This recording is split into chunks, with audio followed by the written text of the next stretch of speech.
2 anos depois, o faraó sonhou que estava em pé perto do rio Nilo. Ele viu 7 vacas, bonitas e gordas, saírem do rio e começarem a pastar no capim. Depois saíram do rio outras 7 vacas, feias e magras, e ficaram em pé ao lado das primeiras, na beira do rio. As vacas feias e magras comeram as 7 vacas bonitas e gordas. Aí o faraó acordou. Depois dormiu outra vez e teve outro sonho. Ele sonhou que viu 7 espigas de trigo cheias e boas, que nasciam em um só pé. E viu também 7 espigas secas e queimadas pelo vento do deserto, que nasciam depois das primeiras. As espigas secas engoliram as 7 espigas boas.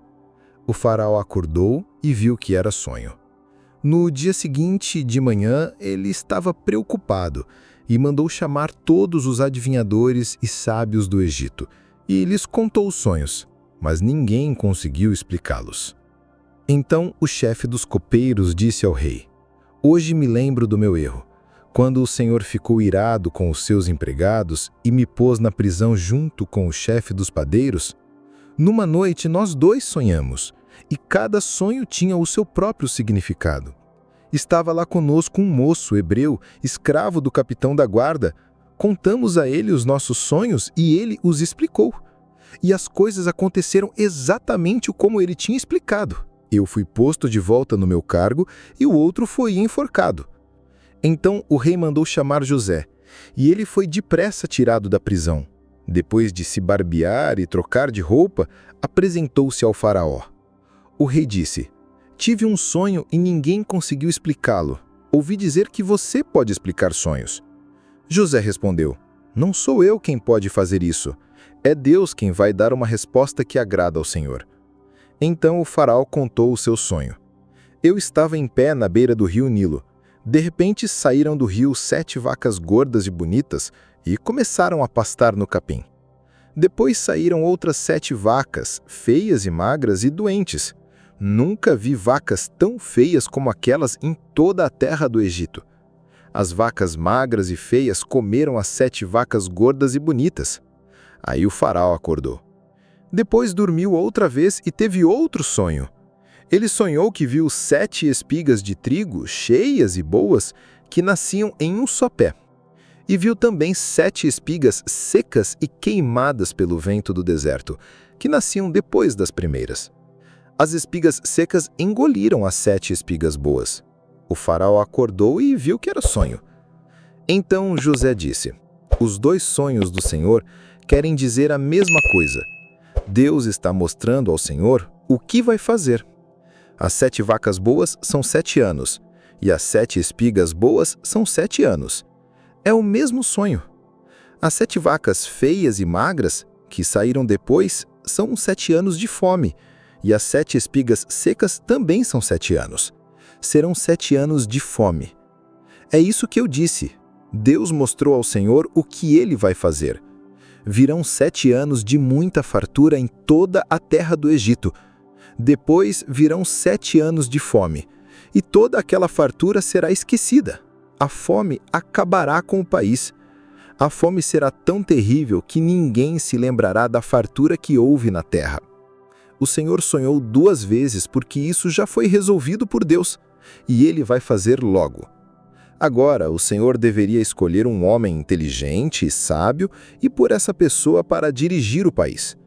O Senhor deveria também nomear administradores em todas as partes do Egito para ajuntar a 5ª parte das colheitas durante os 7 anos de fartura. Eles deverão ajuntar todo o mantimento durante os bons anos que vão vir e armazenar o trigo nas cidades para servir de reserva de alimento para o país. Esse mantimento ficará guardado para os 7 anos de fome que virão sobre o Egito. Assim, o povo não morrerá de fome. O rei e os seus ministros acharam boa a ideia. E o rei disse aos seus ministros: "Será que vamos encontrar um homem como este, em quem está o Espírito de Deus?" O rei disse a José: "Deus mostrou tudo isso a você e não há ninguém mais sábio e inteligente do que você. Você será o governador do meu palácio, e todo o meu povo obedecerá às suas ordens. Somente eu, que sou o rei, estarei acima de você. Eu o coloco hoje como governador de todo o Egito." Então o rei tirou do dedo o seu anel de selar e o pôs na mão de José. Mandou que o vestissem com roupas de linho fino e lhe pôs no pescoço uma corrente de ouro. Faraó fez com que José subisse em sua segunda carruagem real, e os que iam à frente gritavam: "Abram caminho!" Assim José foi posto como governador de todo o Egito. O rei disse: "Eu sou o Faraó, mas sem a sua ordem ninguém no Egito levantará a mão nem o pé." O faraó pôs em José o nome de Zafenate-Paneia e lhe deu por esposa Asenate, filha de Potífera, sacerdote de On. E José viajou por todo o Egito. José tinha 30 anos quando começou a servir ao faraó, rei do Egito. Ele saiu da presença do faraó e percorreu todo o Egito. Durante os 7 anos de fartura, a terra produziu em grande quantidade. José ajuntou todo o mantimento durante os 7 anos de fartura no Egito e armazenou o trigo nas cidades, pondo em cada cidade o mantimento dos campos ao redor. José armazenou tanto trigo como a areia do mar, que deixou de medir, pois era impossível calcular a quantidade. Antes de virem os anos de fome, Asenate, filha de Potífera, sacerdote de On, teve 2 filhos de José. José pôs no primeiro o nome de Manassés, dizendo: "Deus me fez esquecer de todos os meus sofrimentos e de toda a minha família do pai." No segundo filho, pôs o nome de Efraim, dizendo: "Deus me deu filhos na terra onde tenho sofrido." Os 7 anos de fartura no Egito terminaram e começaram os 7 anos de fome. Como José havia dito, houve fome em todos os países, mas no Egito havia mantimento. Quando o povo do Egito começou a passar fome, o povo clamou ao faraó pedindo pão. E o faraó disse a todos os egípcios: "Vão a José e façam o que ele disser." Quando a fome se espalhou pelo país inteiro, José abriu todos os depósitos e começou a vender trigo aos egípcios. A fome estava terrível no Egito. E de todas as terras vinham ao Egito comprar trigo de José, porque a fome estava muito dura em toda parte. Jacó soube que havia trigo no Egito, então disse aos filhos: "Por que estão aí olhando uns para os outros? Eu soube que no Egito há trigo. Vão até lá e comprem trigo para que possamos viver e não morramos de fome." Então os 10 irmãos de José foram ao Egito para comprar trigo. Jacó não deixou que Benjamim, o irmão mais novo de José, fosse com eles, pois tinha medo de que alguma desgraça acontecesse com ele. Os filhos de Jacó chegaram com outros que também foram comprar trigo, porque havia muita fome em Canaã. José era governador do Egito, e era ele quem vendia trigo a todo o povo. Quando os irmãos de José chegaram, se curvaram diante dele, encostando o rosto no chão. José reconheceu os irmãos assim que os viu, mas não disse nada e falou com eles com aspereza. "De onde vocês vêm?" "Da terra de Canaã", responderam, "para comprar comida." José reconheceu os irmãos, mas eles não o reconheceram. Então José lembrou dos sonhos que tinha tido a respeito deles e disse: "Vocês são espiões e vieram para descobrir os pontos fracos do nosso país." "Não, senhor", responderam eles.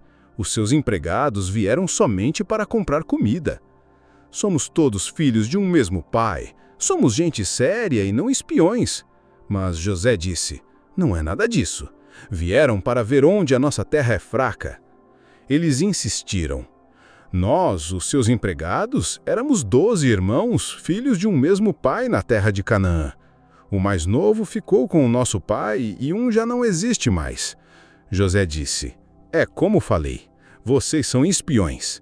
Para provarem que estão dizendo a verdade, juro pela vida do rei do Egito que vocês não sairão daqui sem que o seu irmão mais novo venha. Um de vocês vá buscar o irmão, e os outros ficarão presos. Assim provaremos se estão dizendo a verdade. Se não, juro pela vida do rei do Egito que vocês são espiões." E os pôs na prisão por 3 dias. No terceiro dia, José lhes disse: "Eu sou temente a Deus. Façam o seguinte, e vocês viverão. Se são homens de bem, que fique um de vocês preso, e os outros podem ir levar trigo para matarem a fome de suas famílias.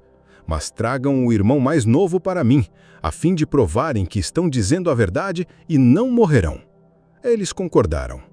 E disseram uns aos outros: agora estamos sofrendo por causa do que fizemos com o nosso irmão. Vimos a angústia dele quando pedia socorro e não lhe demos ouvidos. Por isso agora está nos acontecendo tudo isto. Rúben disse ao pai: e eu lhe entrego os meus 2 filhos se eu não trouxer Benjamim de volta. Confie o rapaz a mim e eu o trarei de volta. Mas Jacó respondeu: o meu filho não irá com vocês. O irmão dele já morreu e ele é o único que ficou. Se alguma desgraça lhe acontecer na viagem, vocês me matarão de tristeza e eu descerei à sepultura de luto. A fome continuava muito grande na terra de Canaã. Quando a família de Jacó acabou de comer o mantimento que tinham trazido do Egito, Jacó disse: voltem e comprem mais um pouco de comida para nós. Mas Judá respondeu: aquele homem nos avisou com toda a certeza: vocês não verão a minha face se não trouxerem o seu irmão. Se o Senhor deixar o nosso irmão ir conosco, iremos comprar comida, mas se não o deixar, não iremos. Aquele homem nos disse: vocês não verão a minha face se não trouxerem o seu irmão. Jacó perguntou: por que vocês me causaram essa desgraça contando aquele homem que tinha outro irmão? Eles responderam: aquele homem nos perguntou tudo sobre a nossa família. O pai de vocês ainda está vivo? Vocês têm mais algum irmão? E nós respondemos às perguntas dele. Como poderíamos imaginar que ele ia mandar trazer o nosso irmão? Então Judá disse ao pai: deixe o rapaz vir comigo e nós nos levantaremos e iremos, para que possamos viver e não morramos, nós, o Senhor e os nossos filhos. Eu me responsabilizo por ele. Se eu não o trouxer de volta e não o puser na sua presença, serei culpado diante do Senhor para sempre. Se não tivéssemos demorado tanto, já teríamos ido e voltado 2 vezes. Então Israel, pai deles, disse: se não há outro jeito, façam o seguinte: levem para aquele homem alguns dos melhores produtos desta terra, um pouco de bálsamo, um pouco de mel, especiarias e mirra, nozes de pistache e amêndoas. Levem também o dobro do dinheiro, porque vocês devem devolver o que foi colocado na boca dos sacos. Talvez tenha sido engano. Levem também o irmão de vocês e voltem até aquele homem. Que o Deus Todo-Poderoso faça com que aquele homem tenha pena de vocês e deixe que o outro irmão e Benjamim voltem com vocês. Quanto a mim, se tenho de perder os meus filhos, não posso fazer nada. Então os homens levaram os presentes, o dobro do dinheiro e também Benjamim. Foram ao Egito, apresentaram-se diante de José. E quando ele viu Benjamim com eles, disse ao administrador da sua casa: leve estes homens para minha casa, mate um animal e prepare a refeição, pois eles vão almoçar comigo ao meio-dia. O administrador fez como José tinha mandado e os levou para a sua casa. Eles ficaram com medo e disseram: trouxeram a gente aqui por causa do dinheiro que foi devolvido nos nossos sacos da outra vez. Agora vão nos atacar, nos prender e nos escravizar, e ainda ficarão com os nossos jumentos. Então, na porta da casa de José, eles disseram ao administrador: por favor, senhor, nós viemos aqui da outra vez para comprar comida. Quando chegamos a um lugar onde passamos a noite, abrimos os sacos e cada um de nós encontrou o seu dinheiro na boca do saco. Aqui está, queremos devolvê-lo. Também trouxemos mais dinheiro para comprar comida. Não sabemos quem colocou o nosso dinheiro nos sacos. O administrador respondeu: fiquem tranquilos, não tenham medo. O Deus de vocês e o Deus do pai de vocês deve ter colocado o dinheiro nos sacos. Eu recebi o dinheiro que vocês pagaram. Então trouxe Simeão para fora. Depois, levou-os para dentro da casa de José, deu água para lavarem os pés e deu comida para os jumentos. Eles prepararam os presentes para a chegada de José ao meio-dia, porque souberam que iam almoçar ali. Quando José chegou em casa, eles lhe deram os presentes que haviam trazido e se curvaram até o chão diante dele. José perguntou como estavam e disse: "E o pai de vocês, aquele velho de quem falaram, ele ainda vive?" Eles responderam: "O seu servo, nosso pai, ainda vive e está bem." E se curvaram, encostando o rosto no chão. Quando José viu Benjamim, seu irmão, por parte de pai e de mãe, perguntou: "É este o irmão mais novo de quem me falaram? Que Deus lhe dê a sua graça, meu filho." José saiu depressa, porque estava muito comovido por causa do irmão e teve vontade de chorar. Entrou no seu quarto e chorou. Depois, lavou o rosto, saiu e, esforçando-se para se controlar, disse: "Sirvam a refeição." Serviram José à parte e os irmãos dele à parte, e também os egípcios que comiam com ele à parte, porque para os egípcios era vergonhoso comer com os hebeus. Os irmãos foram colocados diante dele por ordem de idade, do mais velho ao mais moço, e eles olhavam uns para os outros muito admirados. José mandou que lhes servissem comida da sua mesa, e deu a Benjamim 5 vezes mais do que aos outros, e eles beberam e se alegraram com ele. Depois José deu a seguinte ordem ao administrador da sua casa: "Encha de mantimento os sacos desses homens quanto puderem levar, e ponham o dinheiro de cada um na boca do saco. Depois, coloque a minha taça de prata na boca do saco do mais novo, junto com o dinheiro do trigo." E ele fez tudo conforme a ordem de José. De manhã, ao clarear o dia, os homens foram despedidos com os seus jumentos. Eles tinham saído da cidade, mas não tinham ido muito longe quando José disse ao administrador: "Vá depressa atrás daqueles homens, e quando os alcançar, diga: por que vocês pagaram o bem com o mal? Por acaso não é esta taça que o meu senhor usa para beber e também para adivinhar? Vocês cometeram uma grande maldade." O administrador os alcançou e repetiu tudo o que José havia dito. Eles responderam: "Por que o senhor diz isso? Longe de nós fazermos tal coisa. Nós trouxemos de volta da terra de Canaã o dinheiro que achamos na boca dos nossos sacos. Como então iríamos roubar prata ou ouro da casa do seu senhor? Se a taça for encontrada com algum de nós, esse morrerá e nós, os outros, seremos escravos do seu senhor." O administrador respondeu: "Está bem, será como vocês disseram. Aquele com quem a taça for encontrada será meu escravo. Os outros ficarão livres." Eles puseram depressa cada um o seu saco no chão e o abriram. O administrador começou a procurar, começando pelo mais velho e terminando pelo mais novo. E a taça foi encontrada no saco de Benjamim. Então eles rasgaram as suas roupas em sinal de desespero. Cada um carregou o seu jumento e voltaram para a cidade.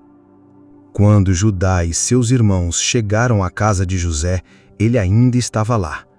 Eles se jogaram no chão diante dele. José disse: "O que foi que vocês fizeram? Não sabiam que um homem como eu pode adivinhar?" Judá respondeu: "O que diremos a meu senhor? Como falaremos? Como podemos nos justificar? Deus mostrou a culpa dos seus servos. Estamos prontos para ser escravos do meu senhor, tanto nós como aquele que foi encontrado com a taça."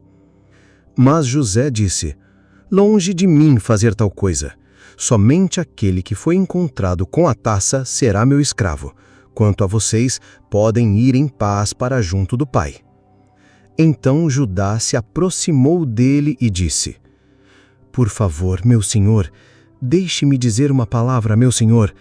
Não fique irado comigo, porque o senhor é como o próprio faraó. O senhor perguntou aos seus servos se nós tínhamos pai ou irmão. Nós respondemos que temos um pai já idoso e um filho ainda jovem que ele teve na velhice. O irmão dele já morreu e ele é o único filho da sua mãe. O pai o ama muito. Então o senhor disse aos seus servos: tragam-no aqui para que eu o veja. Nós dissemos ao meu senhor: o rapaz não pode deixar o pai. Se o deixar, o pai morrerá. Então o senhor disse: se o irmão mais novo não vier com vocês, vocês não verão mais a minha face. Quando voltamos a seu servo, nosso pai, contamos a ele as palavras do meu senhor. Mais tarde, nosso pai disse: voltem e comprem um pouco de comida para nós. Nós respondemos: não podemos ir, só iremos se o nosso irmão mais novo for conosco, porque não podemos ver o homem sem que o nosso irmão mais novo esteja conosco. Então seu servo, nosso pai, disse: vocês sabem que a minha mulher me deu 2 filhos. Um deles saiu de casa e eu disse: certamente foi despedaçado, e até hoje não o vi mais. Se agora vocês também levarem este e lhe acontecer alguma desgraça, vocês farão com que meus cabelos brancos desçam com tristeza à sepultura. Portanto, se eu voltar a meu pai e o rapaz não estiver conosco, e se ele, que ama tanto o rapaz, notar que o rapaz não está conosco, ele morrerá. Nós, os seus servos, faremos com que os cabelos brancos do nosso pai, seu servo, desçam com tristeza à sepultura. Aqui está este seu servo que deu a garantia ao pai pelo rapaz, dizendo: se eu não o trouxer de volta, serei culpado diante do Senhor para sempre. Agora, portanto, peço que o meu senhor deixe este seu servo ficar no lugar do rapaz como escravo do meu senhor, e deixe o rapaz voltar com os seus irmãos. Pois como poderei eu voltar ao meu pai sem que o rapaz esteja comigo? Não quero ver a desgraça que cairá sobre o meu pai.